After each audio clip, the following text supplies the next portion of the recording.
Assalamualaikum warahmatullahi wabarakatuh.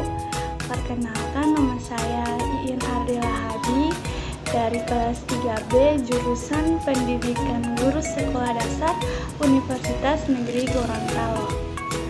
Nah, video ini saya akan menjelaskan tentang konsep esensial geografi. Nah, sebelum kita masuk ke konsepnya itu, pertama-tama kita harus mengetahui dulu apa itu pengertian geografi. Nah, pengertian geografi berasal dari gabungan kata dalam bahasa Yunani, yaitu geo artinya bumi dan grafien artinya tulisan atau lukisan, sehingga geografi diartikan sebagai tulisan tentang bumi, atau secara luasnya geografi diartikan sebagai ilmu yang mempelajari tentang bumi. Geografi adalah ilmu yang mempelajari tentang hubungan, persamaan, dan perbedaan antar ruang di bumi. Pusat kajian geografi adalah hubungan manusia dan lingkungannya. Nah, secara umum geografi terbagi menjadi dua cabang keilmuan, yaitu geografi fisik dan geografi manusia. Setelah tahun 1945, geografi lebih diarahkan ke ilmu sosial dan mengutamakan kajian tentang geografi manusia. Geografi secara luas merupakan ilmu yang mengkaji segala fenomena di muka bumi seperti penduduk, flora, fauna, batuan, tanah, air, iklim, dan interaksi yang terjadi antara berbagai fenomena tadi. Singkatnya itu, geografi adalah ilmu yang mendeskripsikan tentang bumi. Nah, penelitian geografi itu juga ada yang menurut para ahli. Saya mengambil menurut para ahli, yaitu dari Ikatan Geografi Indonesia atau IGI, di mana Ikatan Geografi Indonesia ini memberikan definisi geografi adalah ilmu mempelajari persamaan dan perbedaan fenomena geosfer dengan sudut pandang kewilayahan dan lingkungan dalam konteks keruangan.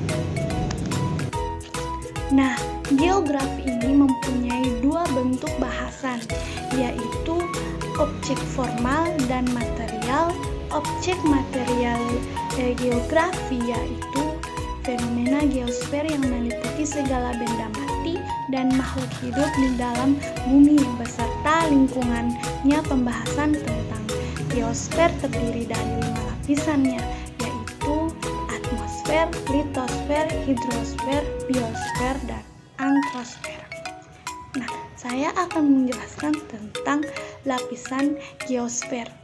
Nah, yang pertama ada atmosfer. Atmosfer merupakan selimut gas yang menyelimuti beberapa planet, termasuk bumi. Atmosfer terletak di ruang angkasa dan berada di lapisan terluar bumi. Pengertian atmosfer adalah lapisan gas dengan ketebalan ribuan kilometer yang terdiri atas beberapa lapisan dan berfungsi melindungi bumi dari radiasi dan pecahan meteor. Yang kedua ada litosfer. Litosfer berasal dari bahasa Yunani, yaitu litos, artinya batuan, dan sfera artinya lapisan. Nah, litosfer ini yaitu lapisan kerak bumi yang paling luar dan terdiri atas batuan dengan ketebalan rata-rata 1200 km. Litosfer adalah lapisan kerak bumi yang paling atas yang terdiri dari batuan. Umumnya lapisan ini terjadi dari senyawa kimia yang kaya akan SO2. Yang ketiga ada hidrosfer. Hidrosfer adalah lapisan air yang berada di permukaan bumi. Nah, hidrosfer ini sendiri juga meliputi fenomena yang terjadi pada bentuk perairan seperti pada bentuk perairan pada danau, sungai, laut, lautan, salju, atau gletser.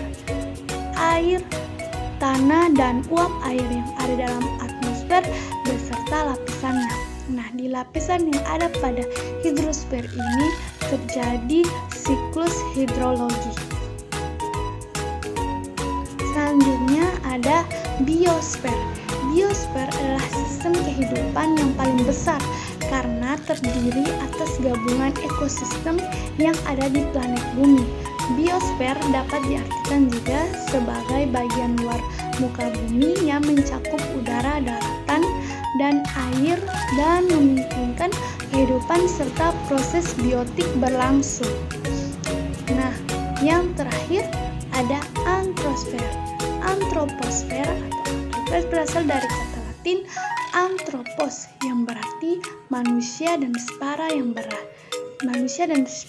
yang berarti lingkungan.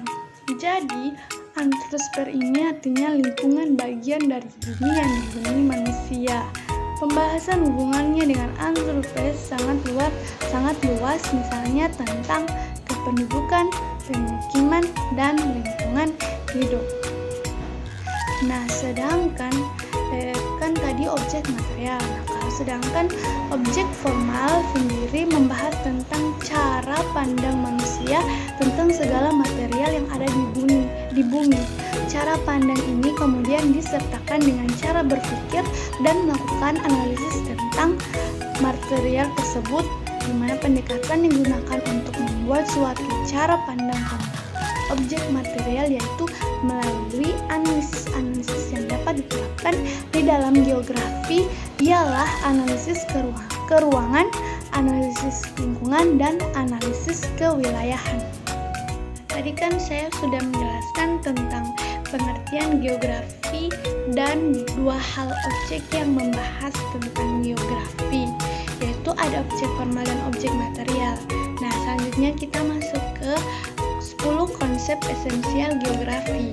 Jadi ada 10 konsep esensial geografi ya teman-teman. Yang pertama itu ada lokasi. Nah, konsep lokasi digunakan untuk mengkaji di mana posisi letak satu objek geografi yang ada di permukaan bumi. Nah, konsep lokasi ini dibedakan menjadi dua jenis ya teman-teman. Yang pertama lokasi absolut. Nah, lokasi absolut adalah lokasi yang menunjukkan suatu objek yang ditentukan oleh garis astronomis atau garis lintang dan garis bujur. Nah, contohnya itu seperti apa? Contohnya itu Indonesia itu terletak pada 6 derajat LU atau lintang utara sampai dengan 11 derajat LS atau lintang selatan dan 95 derajat BT bujur timur sampai dengan 14 derajat BT di bujur timur. Nah, kan itu lokasi absolut. Nah, sekarang lokasi relatif. Nah, lokasi relatif berbeda dengan lokasi absolut. Nah, lokasi relatif ini ditentukan berdasarkan tempat atau lokasi yang berada di sekitar objek tersebut. Contohnya itu Indonesia berada di antara 2 benua dan 2 samudra. Nah, kan sudah tentang lokasi. Yang kedua yaitu jarak. Nah, konsep jarak adalah ruang yang menghubungkan antara 2 buah objek atau lebih yang diukur berdasarkan satuan waktu, detik, menit, jam, hari, bulan maksud saya, tahun, atau satuan panjang sentimeter, meter, kilometer, milimeter dan kilometer ya teman-teman. Konsep jarak ini juga dibedakan menjadi 2, yaitu mutlak.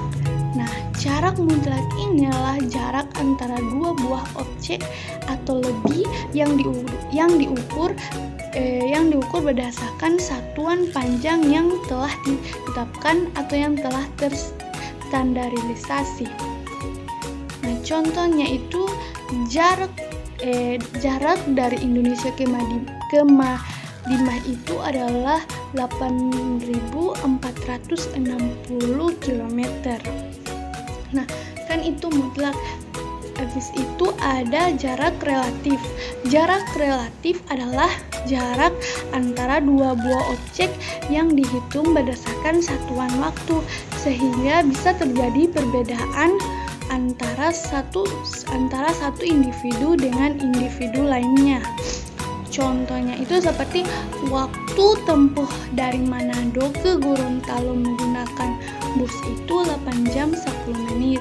Sedangkan ketika menggunakan sepeda motor 7 jam 50 menit. Nah, selanjutnya yang ketiga konsep keterjangkauan.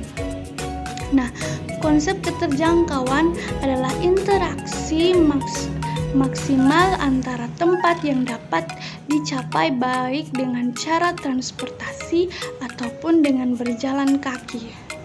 Nah, contoh ketika kita dari Indonesia ingin berlibur ke Korea Selatan, maka menggunakan pesawat terbang untuk mencapai waktu yang lebih cepat.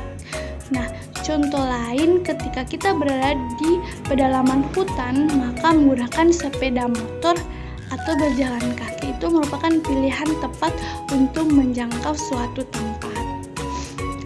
Nah, selanjutnya yang keempat ada morfologi atau relief.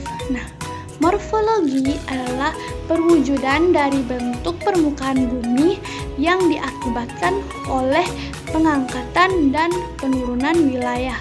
Nah, konsep morfologi juga bisa diartikan sebagai hubungan antara bentuk bumi dengan aktivitas manusia.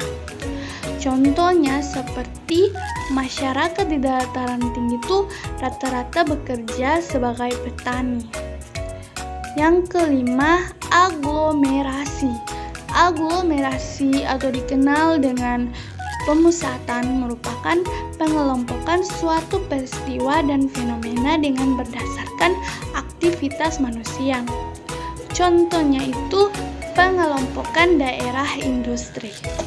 Nah, yang keenam, nilai kegunaan atau konsep nilai kegunaan. Nah, konsep nilai kegunaan ini maksudnya dari nilai kegunaan di sini adalah manfaat yang diberikan oleh suatu wilayah di muka bumi pada makhluk hidup dan sifatnya itu adalah relatif, di mana satu dengan yang lainnya pasti akan memiliki nilai guna yang berbeda. Contohnya itu lahan subur di pedesaan itu bermanfaat untuk bercocok tanam. 7. Pola. Konsep pola ini berkaitan dengan susunan bentuk dan persebaran fenomena, baik fenomena alam ataupun fenomena sosial yang terjadi di muka bumi. Contoh persebaran penduduk, contohnya itu persebaran penduduk yang berada di sekitar aliran sungai akan mengikuti pada aliran sungai. Nah, yang kedelapan adalah diferensi area. Diferensi area adalah perbedaan interaksi antara satu wilayah di muka bumi dengan wilayah yang lainnya. Contohnya itu masyarakat di daerah pegunungan menggunakan baju yang tebal, berbeda dengan masyarakat di pesisir pantai yang gemar menggunakan kaos oblong. Nah, yang kesembilan, nilai guna. Konsep ini membahas nilai guna atau manfaat suatu wilayah bagi kehidupan masyarakat atau makna hidup yang ada di sekitarnya. Contoh, daerah Tomohon sangat cocok sebagai tempat wisata karena wilayahnya itu yang dingin, karena udaranya itu dingin dan banyak bukit yang indah. Nah, yang ke-10 terakhir, konsep terakhir itu yaitu keterkaitan. Konsep yang terakhir inilah konsep keterkaitan, yaitu konsep suatu wilayah yang dipengaruhi atau dikaitkan dengan wilayah yang lain. Contohnya itu Manado digenang banjir akibat hujan deras yang terjadi. Nah, begitu tentang 10 konsep esensial geografi. Nah, itulah penjelasan saya tentang konsep esensial geografi. Nah, semoga dengan video ini dapat membantu teman-teman untuk memahami konsep esensial geografi. Jadi, sekian dari saya. Wassalamualaikum warahmatullahi wabarakatuh. Jangan lupa untuk like and share ya teman-teman. Terima kasih yang sudah menyaksikan video ini.